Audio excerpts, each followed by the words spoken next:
সম্মানিত সংসদ সদস্যবৃন্দ,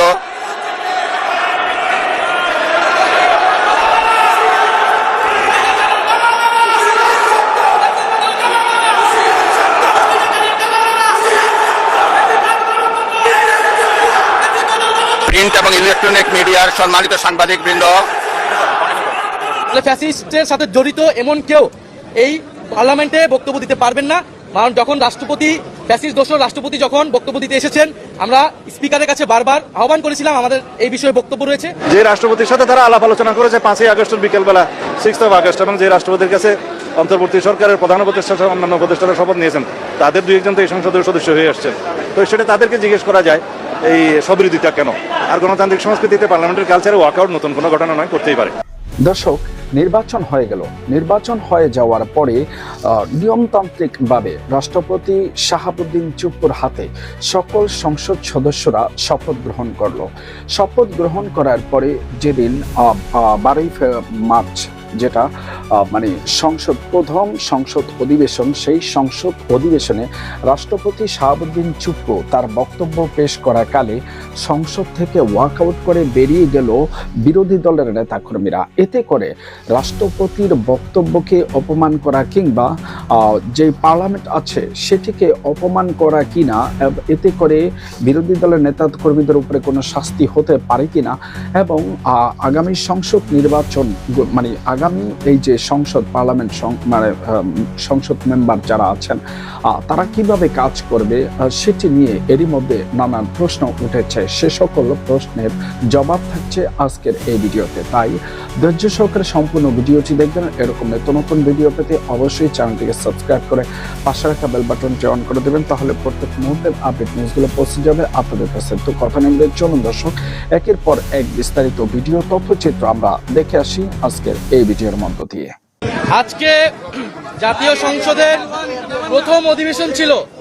সেই প্রথম অধিবেশন উপলক্ষে সরকারি দল, বিরোধী দল, আমরা সকলেই অংশগ্রহণ করেছি জাতীয় সংসদের কার্যক্রমে, এবং কার্যক্রমের শুরু থেকে নিয়মতান্ত্রিকভাবে সবগুলা অংশে আমরা অংশগ্রহণ করেছি, আমাদের বক্তব্য রেখেছি। আমরা মাননীয় স্পিকারের কাছে আমরা বলেছিলাম যে ফ্যাসিবাদের দোসর এমন কেউ এই সংসদে বক্তব্য দিতে পারবে না, কারণ এই সংসদটা হচ্ছে ফ্যাসিবাদ মুক্ত সংসদ। হাজারো মানুষের রক্তের উপর দিয়ে, আত্মত্যাগের মধ্যে দিয়ে এবার নগদে পাচ্ছেন হেলিকপ্টার অফার। তাই কেনাকাটার পেমেন্ট নগদে করুন আর বুঝে নিন 2000 টাকারও বেশি ক্যাশব্যাক সহ হেলিকপ্টার রাইড। পেমেন্ট শুরু করুন আজই। এইখানে আমরা এই সংসদ পেয়েছি, সরকারি দল বলেন, বিরোধী দল বলেন, যারা এখানে নির্বাচিত হয়েছেন তারা নির্বাচিত হতে পেরেছেন জুলাই গণ অভ্যুত্থানের শহীদদের আত্মত্যাগের মাধ্যমে এবং ফ্যাসিবাদকে বিতাড়িত করার মাধ্যমে। ফলে ফ্যাসিস্টের সাথে জড়িত এমন কেউ এই পার্লামেন্টে বক্তব্য দিতে পারবেন না। কারণ যখন রাষ্ট্রপতি ফ্যাসিস্ট দোসর রাষ্ট্রপতি যখন বক্তব্য দিতে এসেছেন, আমরা স্পিকারের কাছে বারবার আহ্বান করেছিলাম, আমাদের এই বিষয়ে বক্তব্য রয়েছে। সেই বক্তব্য বিরোধী দলীয় নেতা উনি উপস্থাপন করবেন, কিন্তু সেই সময়টা আমাদেরকে দেওয়া হয়নি, আমাদেরকে কোনো ফ্লোর দেওয়া হয়নি। এর প্রতিবাদ স্বরূপ আমরা আমাদের প্রতিবাদ জানিয়ে সেখান থেকে ওয়াকআউট করেছেন। এই প্রশ্নটা তাদেরকে করা যায় যে রাষ্ট্রপতির সাথে তারা আলাপ আলোচনা করেছে 5ই আগস্টের বিকেলবেলা 6 আগস্ট, এবং যে রাষ্ট্রপতির কাছে অন্তর্বর্তী সরকারের প্রধান উপদেষ্টা সহ অন্যান্য উপদেষ্টারা শপথ নিয়েছেন, তাদের দুই একজন তো এই সংসদের সদস্য হয়ে আসছেন। তো সেটা তাদেরকে জিজ্ঞেস করা যায় এই সবিরোধিতা কেন। আর গণতান্ত্রিক সংস্কৃতিতে পার্লামেন্টের কালচারে ওয়াকআউট নতুন কোনো ঘটনা নয়, করতেই পারে। আপনারা এই সংসদকে কেমন রাখতে চান, কেমন হবে? অবশ্যই এই সংসদ অর্থবহ হবে এবং আলোচনার কেন্দ্রবিন্দু হবে। জাতীয় সকল সমস্যার এবং সমস্ত ইস্যুর এখানে আলাপ আলোচনার মধ্য দিয়ে আমরা সমাধানে যাব ইনশাআল্লাহ। জাতীয় ঐক্য বজায় রাখবো। ফ্যাসিবাদ বিরোধী যে জাতীয় ঐক্য আমাদের মধ্যে সৃষ্টি হয়েছে, সেই ঐক্যকে আমরা ধরে রাখবো এবং জাতীয় যে কোনো ইস্যুতে আমরা সেই ঐক্যবদ্ধভাবে এগিয়ে যাব। আসসালামু আলাইকুম সাংবাদিক ভাই ও বোনেরা, আপনারা দীর্ঘ প্রতীক্ষায় ছিলেন, সারা জাতি প্রতীক্ষায় আছে। বহু প্রত্যাশার একটা নির্বাচন হয়েছে। নির্বাচনের ফলাফল নিয়ে আজকে আমরা কোনো কথা বলবো না, কিন্তু আমরা বুক ভরা আশা নিয়ে এই সংসদে এসেছি যে এই সংসদ জুলাই শহীদদের রক্তের উপর দাঁড়িয়ে আছে।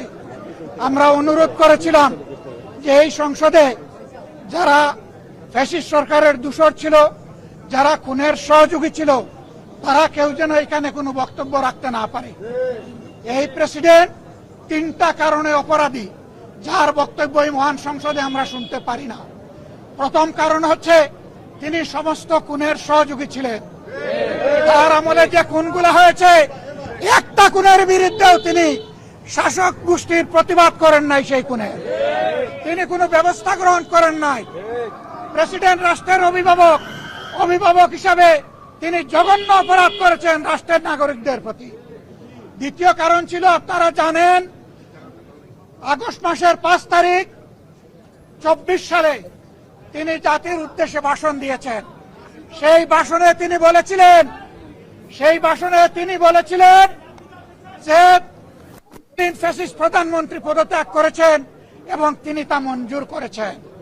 পরবর্তী পর্যায়ে আপনারা দেখেছেন, 2টা মিডিয়ার সাথে সাক্ষাৎকার দিতে গিয়ে তিনি তা অস্বীকার করেছেন, নতুন গল্প সামনে নিয়ে এসেছেন।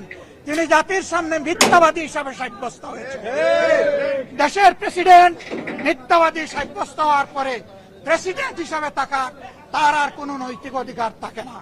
3 নম্বর অপরাধ তিনি করেছেন, তিনি নিজের হাতে অর্ডিন্যান্স সাইন করেছেন। এই জুলাই অভ্যুত্থানের পরে ফেব্রুয়ারির 12 তারিখ নির্বাচন হবে। নির্বাচনের পরে যারা নির্বাচিত হবেন তারা 2টা ক্যাপাসিটিতে নির্বাচিত হবেন। তারা সংস্কার পরিষদের সদস্য হিসাবে নির্বাচিত হবেন এবং তারা একই সাথে সংসদ সদস্য হিসাবে নির্বাচিত হবেন। একই দিনে উভয় শপথ একই ব্যক্তি পড়াবেন। অত্যন্ত দুঃখের বিষয়, সেই শপথ দুটো আমরা নিলেও সরকারি দল নেয়নি। তার প্রথম দায়িত্ব ছিল গেজেট প্রকাশের 30 দিনের ভিতরে সংস্কার পরিষদের অধিবেশন ডাকা। তিনি সেই অধিবেশন ডাকেন নাই। গণভোটে হার পক্ষে ভোট দিয়েছে 70% মানুষ। তিনি 70% জনগণকে, দেশবাসীকে অপমান করেছেন। এখানেও তিনি অপরাধ করেছেন। এই 3 অপরাধের কারণে আমরা তার ভাষণ শুনতে চাইনি এবং আমরা সরকারি দলকেও অনুরোধ জানিয়েছিলাম, স্পিকার মহোদয়কে অনুরোধ জানিয়েছিলাম তাকে যেন ভাষণ দিতে দেওয়া না হয়। তারা আমাদের কথা গ্রাহ্য করেন নাই। আমরা সংক্ষুব্ধ হয়ে সংসদ থেকে বের হয়ে এসেছি। আমরা আগামীতে এই সংসদে কোনো অন্যায়কে আমরা বরদাস্ত করব না এবং মেনে নেব না। আমরা জনগণের স্বার্থের পক্ষে লড়াই করে যাব, অধিকারের পক্ষে লড়াই করে যাব। প্রিয় দেশবাসী, আমরা আপনাদের সাথে আছি, আপনাদের অধিকারের পক্ষে আছি, আপনাদের রায়ের প্রতি আমাদের সম্মান আছে। আমরা আছি আপনাদের সাথে, আপনারাও থাকবেন আমাদের সাথে। সাংবাদিক বন্ধুগণ, আপনাদেরকে ধন্যবাদ। গত 1.5 বছর এই রাষ্ট্রপতি 133টা অধ্যাদেশ জারি করলো। তার সহিত দর্শক, এতক্ষণ পর্যন্ত আপনারা দেখলেন যে নতুন পার্লামেন্ট গঠন করার পর সেই পার্লামেন্টে কি একটা হট্টগোল, কি একটা পরিস্থিতি, যেটা প্রথম পার্লামেন্টের অর্থাৎ 5 বছর কিভাবে কাটবে সেটা কিন্তু প্রথম দিনেই বোঝা যায়। আর সেটার আজ কিন্তু মানুষ আজকে পেল। তো দর্শক, আপনাদের মতামত কিংবা মন্তব্য কি সেটি অবশ্যই জানাবেন কমেন্টস বক্সে। আর এরকম নতুন ভিডিও পেতে চ্যানেলটিকে সাবস্ক্রাইব করে দেবেন। ধন্যবাদ সকলকে। আসসালামু আলাইকুম রহমতুল্লাহি ওয়া বারাকাতুহু।